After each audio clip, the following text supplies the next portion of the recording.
Assalamualaikum warahmatullahi wabarakatuh. Kami dari kelompok 13 ingin mempresentasikan hasil kerja kami dengan judul cara membuat surat resmi yang baik dan benar. Sebelumnya saya akan memperkenalkan diri saya sendiri, yaitu Muda Wisnuaji, dan anggota-anggota kelompok 13 yaitu ada Sandra Pratama, Sally Utariana, dan Thomas Filemon. Lalu materi pertama akan dibacakan oleh saudara kami, yaitu Thomas Filemon. Baik, saya akan melanjutkan presentasi. Jenis-jenis surat. Ada beberapa jenis-jenis surat, yaitu surat pribadi, surat dinas, dan surat niaga, dan juga surat resmi. Yang pertama, surat pribadi. Surat pribadi adalah jenis surat yang isinya berkaitan dengan kepentingan pribadi. Jenis surat ini ditulis menggunakan bahasa yang tidak baku. Contoh dari surat pribadi seperti pada gambar di atas. Kemudian yang kedua ada surat dinas dan surat niaga. Surat dinas merupakan surat resmi yang dibuat serta dikeluarkan oleh instansi maupun lembaga pemerintahan yang bertujuan untuk berbagai keperluan dinas. Kemudian surat niaga merupakan surat yang dibuat oleh perusahaan maupun perorangan untuk tujuan bisnis ataupun perdagangan. Contoh dari surat dinas seperti di atas. Kemudian selanjutnya ada surat resmi. Surat resmi merupakan surat yang dibuat serta dipergunakan untuk kepentingan yang sifatnya resmi. Penulisan surat resmi bisa dilakukan oleh instansi, perseorangan, lembaga, serta organisasi. Contohnya seperti pada gambar di atas.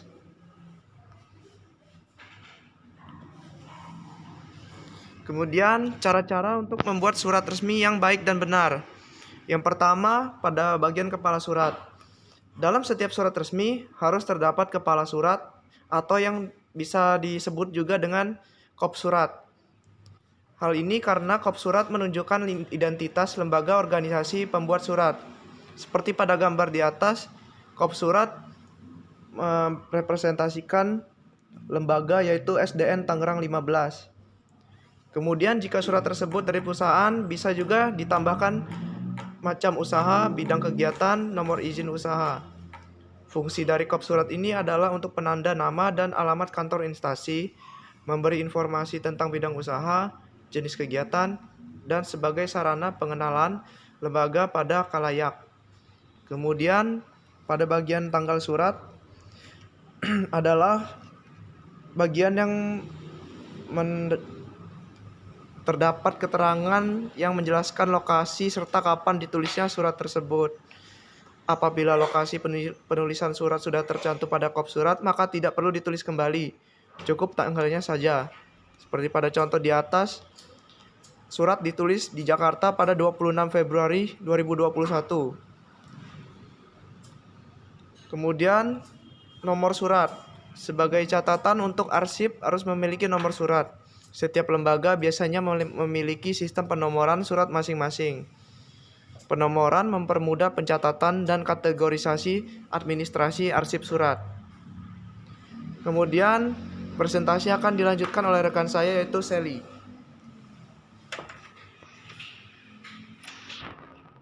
Satu, kepala surat. Dalam setiap surat resmi harus terdapat kepala surat. Atau kita sering mengenalnya dengan istilah kop surat. Hal ini karena kop surat menunjukkan identitas lembaga organisasi pembuat surat. Kemudian jika surat tersebut dari perusahaan bisa kalian tambahkan macam usaha, bidang kegiatan, nomor izin usaha. Fungsi dari kop surat ini adalah untuk penanda nama dan alamat kantor instansi, memberi informasi tentang bidang usaha, jenis kegiatan, dan sebagai sarana pengenalan lembaga pada khalayak. 2. Tanggal surat. Tempat dan tanggal surat adalah keterangan yang menjelaskan lokasi serta kapan ditulisnya surat tersebut. Apabila lokasi penulisan surat adalah tercantum dalam kop surat, maka tidak perlu ditulis kembali. Cukup tanggalnya saja. Lokasi penulisan tempat dan tanggal surat umumnya berada di pojok kanan atas sejajar dengan nomor surat. Nama tempat ditulis mendahului tanggal surat. Penulisan nama tempat dan tanggal dipisah dengan tanda koma dan diakhiri dengan tanda titik. 3. Nomor surat. Sebagai catatan untuk arsip, harus memiliki nomor surat. Setiap lembaga biasanya memiliki sistem penomoran surat masing-masing. Penomoran mempermudah pencatatan dan kategorisasi administrasi arsip surat.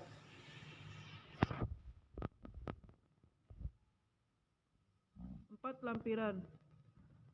Lampiran surat merupakan dokumen tambahan yang dilampirkan ke dokumen surat utama. Lampiran biasanya berisi dokumen pendukung yang menguatkan dokumen utama seperti daftar kegiatan, surat pendukung, dan lembaga lain.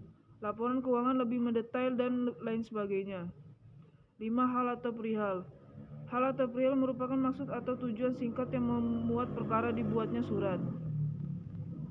6. Alamat tujuan. Alamat tujuan kepada siapa ditujukan penulisannya. Singkat saja, karena alamat lengkap tujuan biasanya dicantumkan pada sampul surat. Kata kepada yang sering kita lihat dalam penulisan alamat surat agar efektif, tidak perlu lagi digunakan. Tanpa digunakan kata kepada pun alamat surat yang dimaksud sudah jelas. Dalam hal itu, cukup digunakan frasa yang terhormat yang disingkat YTH diakhiri tanda titik. Singkatan kata atau kata untuk gelar akademis, pangkat, dan jabatan pada penulisan alamat surat tidak perlu diawali dengan kata sapaan bapak atau ibu, karena gelar akademis dan pangkat itu sudah merupakan penghargaan kepada orang yang akan dikirim surat. 7. Salam pembuka. Salam pembuka adalah kata sapaan di awal surat. Kata sapaan yang biasa digunakan adalah dengan hormat diikuti tanda baca koma. 8. Isi surat. Di dalam isi surat resmi terdapat beberapa bagian yang harus ada, yaitu pembuka, bagian inti, dan penutup. Penjelasannya adalah sebagai berikut. Pembuka. Kalimat pembuka berfungsi untuk mengantar pembaca sebelum masuk pada inti pembahasan. Di dalam pembuka, surat juga dapat berisi tentang rujukan inti masalah yang akan disampaikan kepada penerima surat. Isi pokok. Bagian isi ini biasanya berisi tentang maksud, tujuan, atau keinginan pembuat surat dalam membuat surat. Penyampaian pada bagian ini juga harus jelas, tidak bertele-tele, dan mudah dipahami. Penutup. Bagian penutup surat berisi tentang penegasan kembali, simpulan, harapan, dan juga ucapan terima kasih. Penutup menandai bahwa uraian pokok yang ingin disampaikan melalui surat sudah selesai. 9. Salam penutup. Salam penutup ini berisi beberapa kata yang pada umumnya digunakan untuk menambah kesantunan dalam menyelesaikan komunikasi.